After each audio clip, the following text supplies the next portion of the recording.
Laura with the super chat. Shout out to Kevin Kiermaier. The RBI single in the first, a 3-run home run in the sixth, the great catch in the bottom of the sixth over the top of his head. That ball had an expected batting average over 500. Kiermaier makes a really nice play going back on it and jumping up to catch it. This is a guy, Anthony, that, again, I apologize to. I joked that his defense was overrated. He's played great defense. He's been impactful from that position as well. And, he comes into this game hitting 200. The weighted runs created plus as a Dodger is like 53. It wasn't great. Like, no matter what anybody tells you, it wasn't great. But over the last couple games, he's been good. 2 for 4 tonight with 4 RBIs. And it's kind of the question that I wanted to get to, which I appreciate Laura bringing us up to. Is he officially on the right side of the cut line? You just said it. You had him on the right side of the cut line to begin with. So remind me, we know when Chris Taylor is due back after Muncy and Edman, but Muncy and Edman due back next week, Chris Taylor eventually.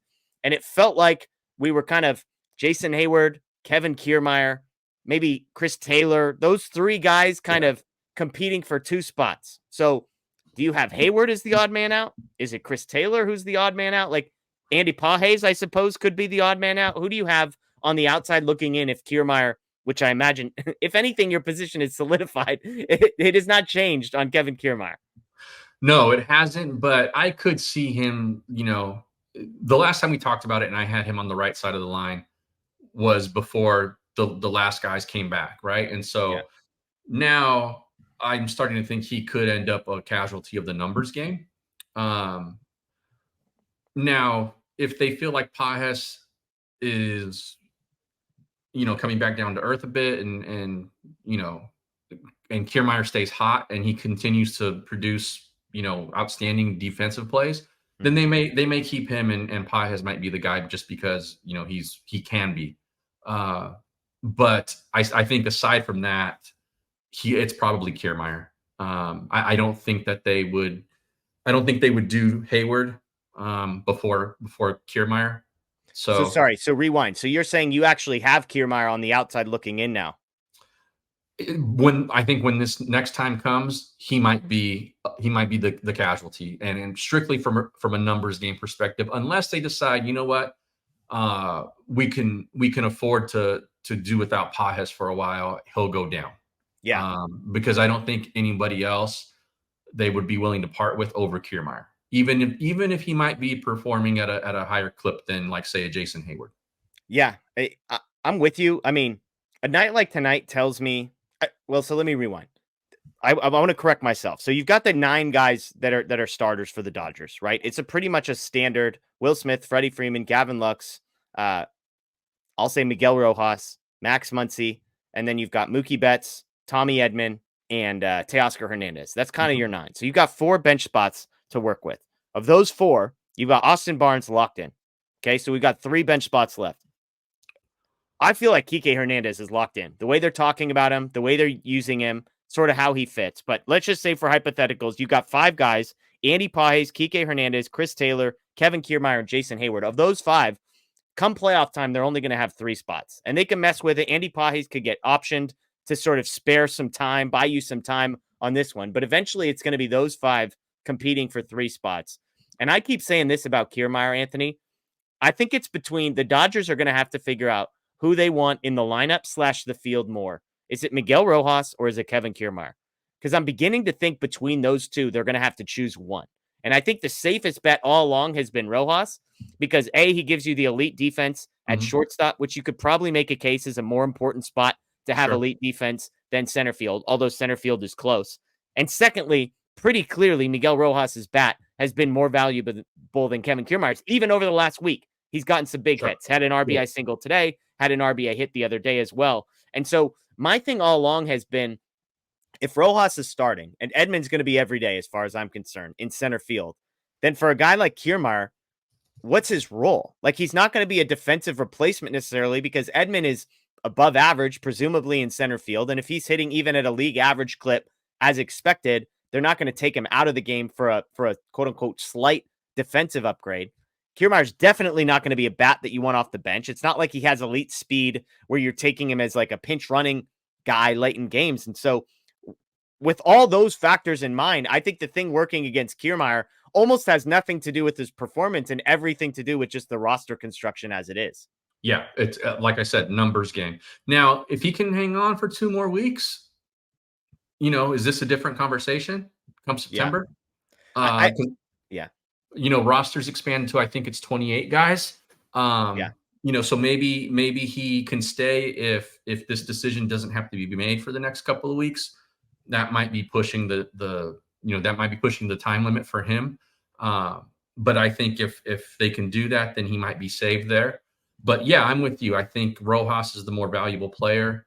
They're also going to they look at Rojas as a clubhouse leader as well, so Yeah. they're not gonna do him for Kiermaier. They sort of see Jason Hayward the same way, and I know that people right now are liking Kiermaier more than Hayward, but that's how the organization sees Hayward, and it's why they brought him back. So yeah, I think if this happens within the next 13 days, he's probably done. Yeah. If it happens after that, he gets a lifesaver.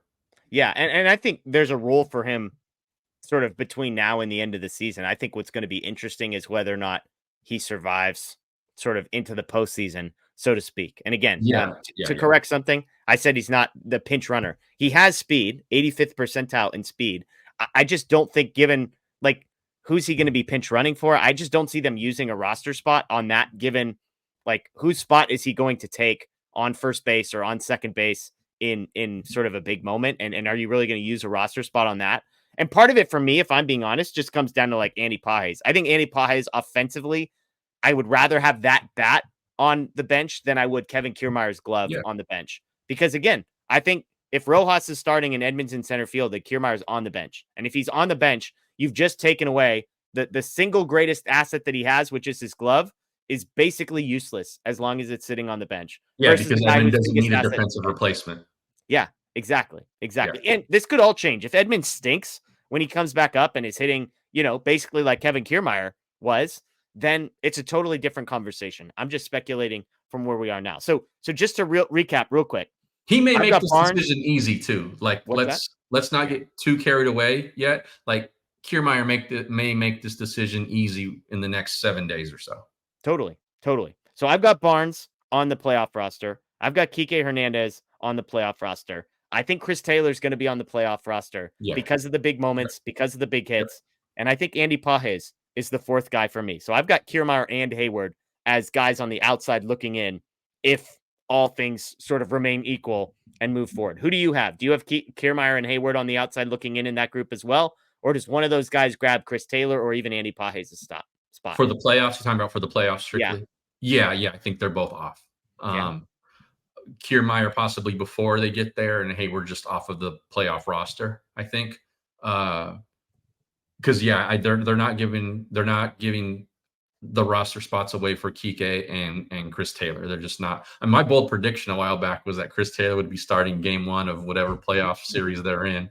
And it's looking less and less likely now, but that's why it was a bold prediction. Yeah. He's gone from the DFA leading candidate to he kind of turned it around there and then he got hurt. So I think both of those guys are just about locks. And it comes at the expense of those other two for sure. I do think Chris Taylor is probably the most flexible of that group. But again, I think you could make a case that Jason Hayward would be higher on the pecking order than Kevin Kiermaier if that spot were to come up. Again, just nothing to do with his performance in this game, but more so just big picture looking at what value they have given the roster construction and given the moments that they might need to be called upon. I think Kiermaier's greatest asset would be as a pinch runner and a pinch bunter. And those are two things that I would not want to use like an extra roster spot on. For me personally. I'm with you on that. And like we said, Edmund's not a guy where you need a defensive replacement for. Like if they were going to say, okay, Andy Pages, you're hitting well enough, we're going to give you this everyday spot. We don't, Edmund's not on the team somewhat for some reason. Yeah. Then maybe you keep him around and he enters the game in the seventh inning. Every playoff game, and he's your defensive replacement or something like that. But that's not where we're at. Yeah, absolutely. And I understand the people that are looking at Chris Taylor and saying he stinks. Kevin Kiermaier offensively is the same player as Chris Taylor is. So Yeah, and I'm seeing a lot of Kiermaier over Hayward. Like this guy just started hitting.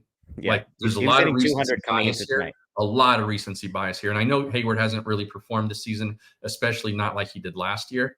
But again, they see him as a leader in the clubhouse. To DFA a guy who has been a leader in that clubhouse for 2 seasons, would not go over for Kiermaier, who I'm Yeah. sure is liked. He's not from. I've never heard a bad word about him as a clubhouse guy, but that would not go over well with especially the veterans in that clubhouse. And if you don't think that matters, it does. Yeah. Kevin Kiermaier on the season, 53 weighted runs created plus. Chris Taylor, as bad as he has been, 60 weighted runs created plus. And I see people in the chat saying the bat is a push, but the glove is the advantage to Kiermaier. Yes, but if we're talking about a guy who's never going to really play the field because of the rest of the roster construction, that's kind of the point that we are making.